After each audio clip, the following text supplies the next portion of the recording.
অনেক মেয়েই আছে যাদের বিয়ের পরে বাড়ির যে কোনো মহিলা সদস্যদের সঙ্গে ঠিক বন্ডিংটা হয়ে ওঠে না, বা শ্বশুরবাড়ির অনেক লোকেরই কথা ঠিক সহ্য হয় না বা খুব একটা ভালো লাগে না। তখন তারা কি ভুল করে জানেন? তার স্বামীর কানে মা, বোন বা যে কোনো সদস্যের নামে কিছু খারাপ কথা তোলে। তবে এমনটা করবেন না, কারণ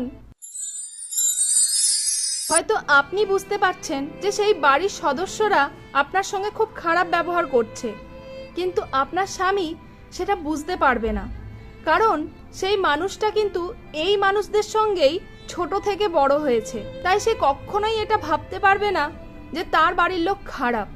আর আপনি যদি সেই সব মানুষের নামে খারাপ কিছু বলতে যান, আপনাকেই খারাপ ভাববে, কারণ আপনি কিন্তু এই সব মানুষদের জীবনে নতুন, আর আপনার স্বামীর জীবনেও আপনি নতুন এসেছেন। সে তখন ভাববে আপনাকে বিশ্বাস করবে নাকি যাদের সঙ্গে সে ছোটবেলা থেকে বড় হলো তাদের বিশ্বাস করবে। আর অবভিয়াসলি সে যাদের সঙ্গে ছোট থেকে বড় হয়েছে সে তাদেরকেই বিশ্বাস করবে। আপনাকে হয়তো মুখের ওপর কিছু বলতে পারবে না, তবে মনে মনে আপনাকে অনেক খারাপ ভাববে। তাই এদের কোনো কিছুই খারাপ সে দেখতে পাবে না।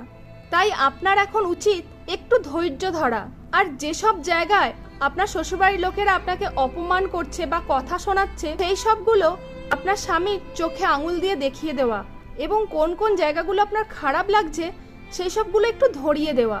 ব্যাস, আর কিছু করতে হবে না। কিছুদিন পর সে নিজেই বুঝতে পারবে কে দোষী আর কে দোষী নয়।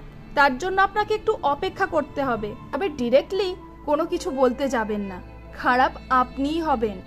আর যখন সে বাড়ির লোকের এরকম ব্যবহারগুলো নিজের চোখে দেখবে তখন নিজে থেকেই আপনাকে প্রোটেস্ট করবে। তাই সময়ের অপেক্ষা করুন আর সুযোগের সদ্ব্যবহার করুন, দেখবেন সময় এলে সব ঠিক হয়ে যাবে।